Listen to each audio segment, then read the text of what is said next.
everybody, and welcome to a very special episode of Inspired Earth. This is going to be different, hopefully very interesting, captivating.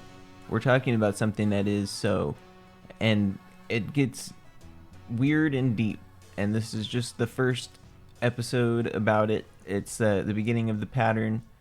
We're just laying the groundwork here. So we won't get an answer to the Jellyfish UAP, but we will get some interesting images and questions, perspectives, and a new pattern to begin recognizing. Yeah, I was pretty hesitant to say anything about the Jellyfish UAP right away because of what I thought of brings up so many other things, and some people could consider it as offensive or misinterpret what I was thinking. Even though they hadn't even heard it, I could just already tell people might do that I'm like belittling sources or saying that the video is fabricated, and that's not what I'm saying or what I was thinking. Frankly, I think the video is disturbing, and I think it is real, but my next thoughts were pretty out there, in that I feel like we've seen this before. And that's not necessarily great news. It seems some people in Hollywood have known about this before and shown us, in my opinion. But other things in these movies have showed us have come to fruition, specifically from these same directors, which is very interesting, but also not great news. And the question kind of becomes, who showed us what? Or who knew what and when, and why did they show it to us? So the question becomes, who knew what and when, and why did they show it to us? And is it to warn us? Is it all a game, an exhibition of control, that they can show us the future and no one be able to connect it, and that they'll get away with it with no culpability, kind of like Richard Dolan was saying in the last weaponized reaction that I said? And I think that is the case sometimes, but it's not the case here, I don't think. And yes, you can find symbolism throughout society regarding control mechanisms, but some of these movies and instances that I'm thinking of were an outright warning about our elites. It wasn't necessarily a warning about the ET, it was a warning about our elites. And it wasn't pumping the elite's ego like the symbolism of the dollar. This was showing the depravity of their control and the barbarism and inhumanity of the people within these controlling segments of society. And I feel like that's what these movies were warning us about, that we had seen these depictions of this sort of craft before. So first off, we just have to agree, like outright, that this may be one of the most captivating and strangest UAP videos ever released. The fact that they said that there's more footage not released that contains extremely bizarre, mind-bending content does not surprise me, considering how strange of the things that we have seen. And Nick Pope, British Ministry of Defense, said that we have a 50% chance of finding out that this was a piece of forgotten spyware, which I guess I can just play that. What are the odds this is a piece of forgotten spyware and not actually extraterrestrial in nature? I think it's about 50-50. And that's why we need a statement from the Department of Defense. Now, I mean, Which they have given a statement, and they said that it was like absolutely nothing, right? But to say that that was a 50% chance of finding out that that's like some forgotten Coldware spy technology, that is insane. Like, that is absolute lunacy. I can't imagine anybody saying something like that. We have no flying crab, lobster, drones that can go between heat and light spectrums. And regarding the sensors, if it is blocking infrared, that is in line with the with 4 or 5 other UAP encounters that the Pentagon has confirmed were real, and the missiles that were shot at the 2023 Lake Huron object during that shoot down were infrared tracking missiles. I'm pretty sure they said they were AIM-6 or something like that, which those are super old. But they're tracking infrared. I mean, they've probably been upgraded, but they're infrared tracking, and they missed. So the point is that the missiles were tracking infrared, and they missed. So they didn't have a good infrared heat source. Or at least it went away whenever they thought they did. And that's in line of what we're watching with this video right here, is it going in between these different heat spectrums and light spectrums, which matches a lot of other stuff. And I don't think that we have crab, lobster, aquatic type of stuff that can do that. This just seems really like spiky and like really out there. It doesn't look like something that would be human engineered, at least in my opinion, or not like the types of humans that we have on the surface that people would think of. But also they had Jellyfish UAP that went invisible except for the thermals. Like the people watching it said that they could only see it in thermals and that they couldn't see it in infrared. Pretty sure we're watching it in thermal right now. So does that imply that it was not visible to the naked eye? Sounds like that is what they're saying to me, because thermals are not human light spectrum. Like obviously we don't see in thermals. So there's another pattern of these objects being able to manipulate non-visible and visible spectrums of light, which light is just like energy, and we've talked about manipulating energy previously in the podcast. And also some visual effects artists tried to debunk this video, and they were not able to. They tried to make a video off of it, and they just left it as like, yeah, we don't know what this is, and that it's weird, and they couldn't identify it. So even the visual effects people said that this is not it's an unknown to them. But I had made some AI art of the Jellyfish UAP and collected some screenshots from Google, so I'm going to show those real quick before we go on about the films and movies. Okay, so this is one of the stills of the Jellyfish UFO UAP, and you can see how it has some legs that hang down, and then as well it has like this head area, or like a spiky, scaly center type of area that seems like it's kind of affecting its center of gravity. This is definitely the center of gravity at the top, I would say.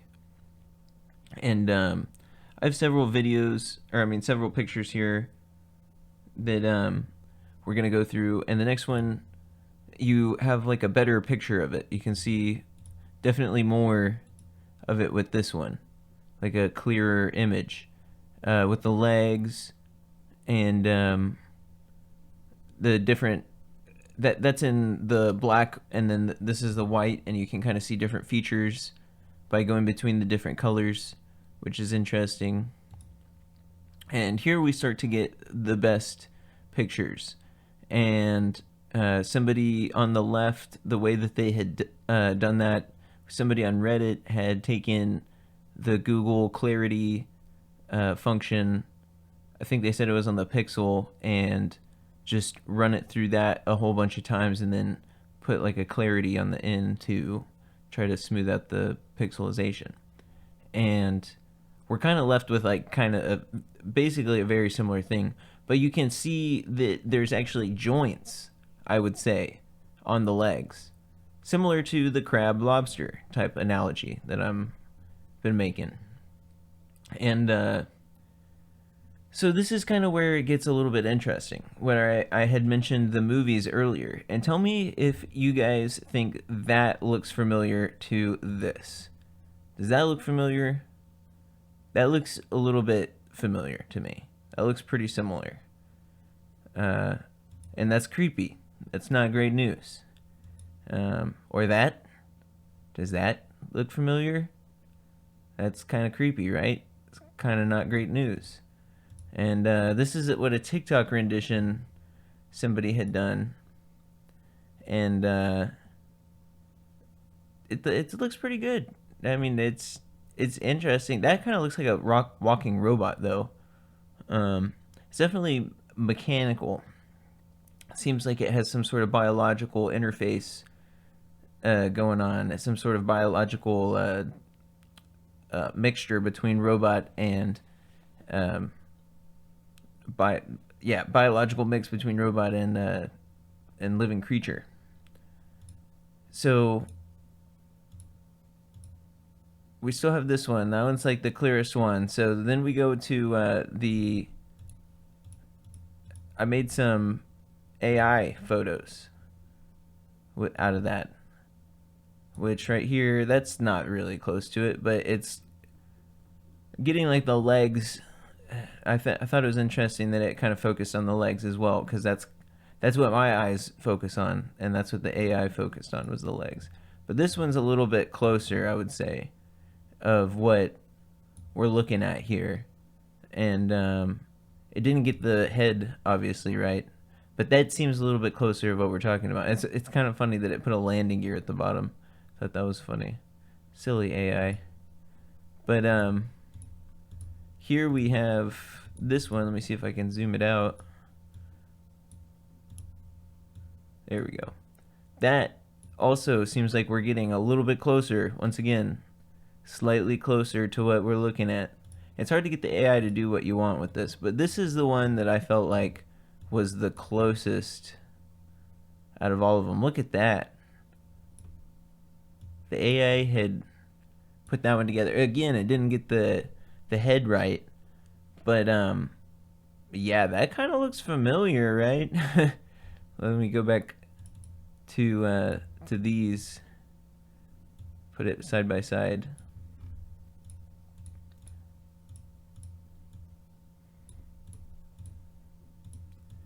Yeah, that kind of does look. I mean, once again, the head doesn't look exactly the same, but I thought this AI one was worth mentioning for sure. That was pretty interesting. I had to take a second to just like take that in of how similar that is. I mean, it's not perfect, but it is similar. So the Jellyfish UAP brought me back to one of my favorite films. Now, how could this Jellyfish UAP basically seem to have been ripped straight out of the DVD release of one of these movies? Which we'll go into the movies later and probably in the next episode, because this is a little bit just of a trailer teaser of what we're talking about. But either A, the Jellyfish UAP video is manufactured, which I don't believe, and I'm sure George and Jeremy, TMZ, and the intelligence community all believe it's real for a reason. I don't have any reason to doubt them. I don't have any of the sources.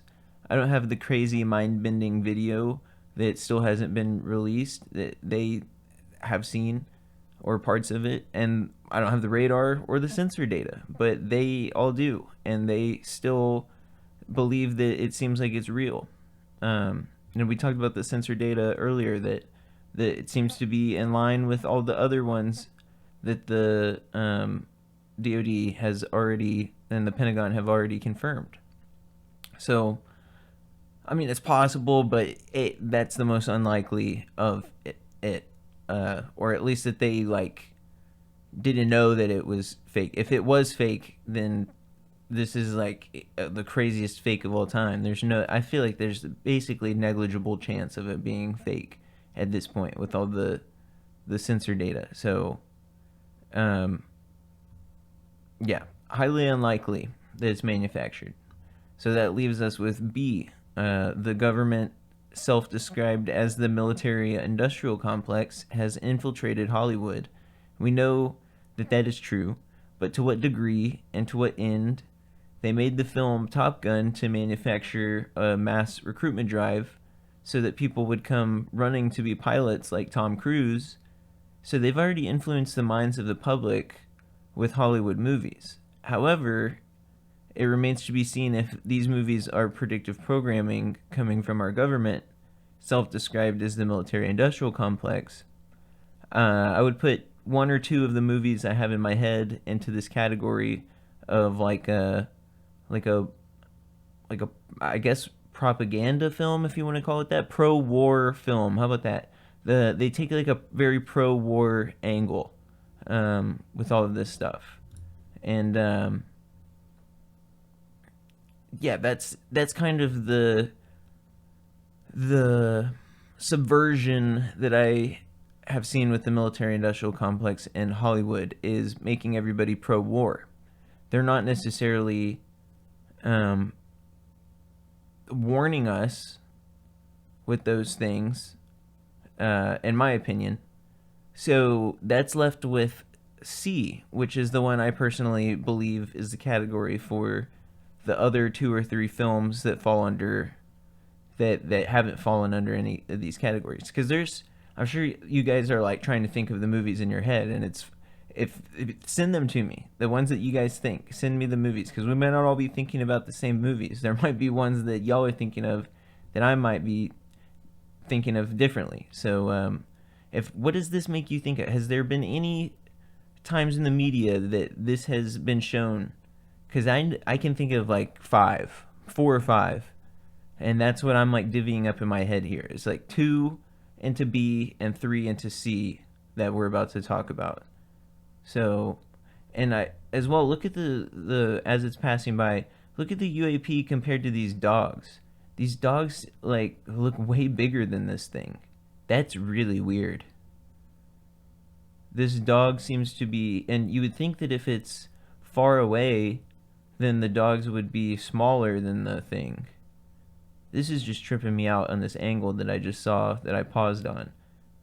That means that this thing could be really small and tiny, which is really interesting. I have never like had the video up against the dogs like that. I'm gonna let it play for a second for anybody that's watching the video. Wow, I mean, those dogs looked huge compared to that thing. Even the concrete and the walls look huge compared to that thing. Sorry for the interjection. I just got distracted by the video in the background. But so we were talking about the third potential option of these categories to fall under, and that these directors have been inspired or amused by E.T. or something to give us a warning. And the majority of these movies in this category are more accurate than the B category, than the pro-war military ones. Like, this third category is more accurate, and it seems to be defined independently from those other ones, even though they may be showing similar crafts. But the majority of the movies in this category more accurate to what we're seeing in science and UAPs, as well as the C category of movies depict things more realistically, and that wealthy elites are knowledgeable about the destruction of the earth and the manipulation of the human mind, the existence of energy and technological advances that are not accessible to the human public, and the knowledge of these existence of different ETs. So that's the difference, is that with this third category, they're showing it the way that it really is. That the rich people, the people at the very top in these commanding control segments of the population, are manipulating the human mind and the existence of all these energy and technological advances, and they know they're destroying the earth, and they know that different ETs exist, and none of this is available to the public. And that's what the pattern is with all these different movies that have shown this type of craft with these types of directors. And that's not a great thing. I mean, it's good that we're being warned, and that like we're having we're seeing it for the truth, and we're having the wool or the pillow ripped away from us, over from our eyes. We're seeing it clearly, finally, for the first time. That these things are true. So once again, it brings up the question, like I said earlier, of who knew what and when, and why did they tell us?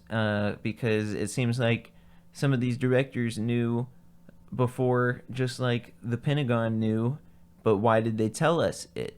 Seems like the Pentagon told us it for like a pro-war narrative, to get ready to fight, and then the third one was like a peace one that, like, hey, we don't need to fight these people. They want peace for the most part. Only like our people at the top are the ones that want war. So of course they're telling us that we want war. All the countries on the earth want peace. You see all these different countries that hate each other. When they get internet access, they start exchanging memes and they start saying, hey, we don't want a war.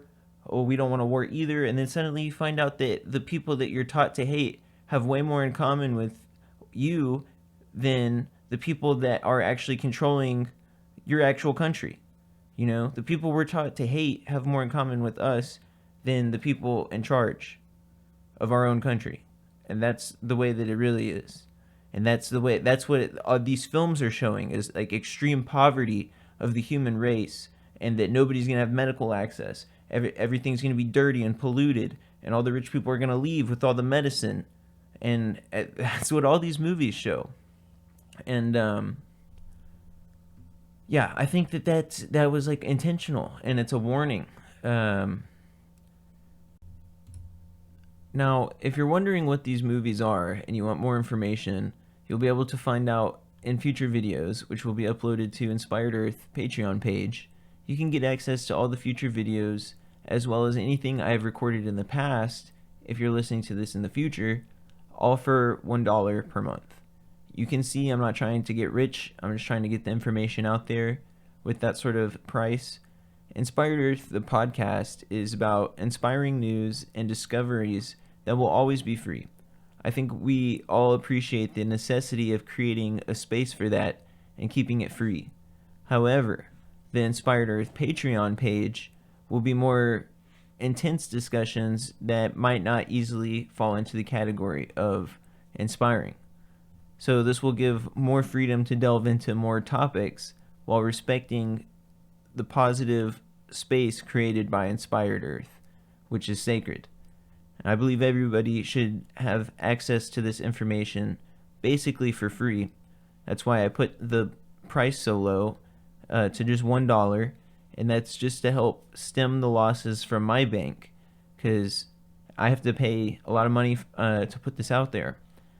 But I feel like everybody can contribute $1, and if you're interested in these topics without losing anything materially, really, everybody can afford $1. If you can't, then you got some time to work things out and get there. But it's also another little gate to make sure people are serious about the topics and invested in learning.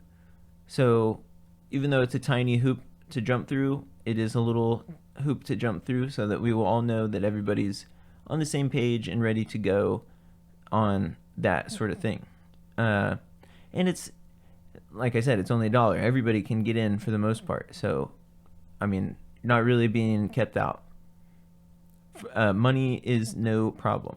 So we will be talking about my near-death experiences, my experiences with ghosts and UFOs, mantis aliens, these Hollywood videos, movies that we're talking about, Jellyfish UAP, consciousness, music, the history of the UFO phenomenon, as well as much more, because basically everything I just listed all ties in together, and people will have a much more holistic view of the phenomenon, I believe, from looking at it from some of the perspectives that I've gained and stuff from my near-death experiences. And I haven't really talked about them on the podcast that much, because I feel like they're not very relevant, and I'm not sure how people would receive them, how receptive people would be. So with this $1 hoop to jump through, we all know that everybody's going to be ready to listen and learn and stuff like that. So I'll be looking forward to that, and we are gonna learn a whole lot more about the Jellyfish UAP and these movies and all of that sort of stuff. So be safe out there, guys, and I appreciate it. You can email me at inspiredearthpodcast@gmail.com, and yeah, I'll see y'all later.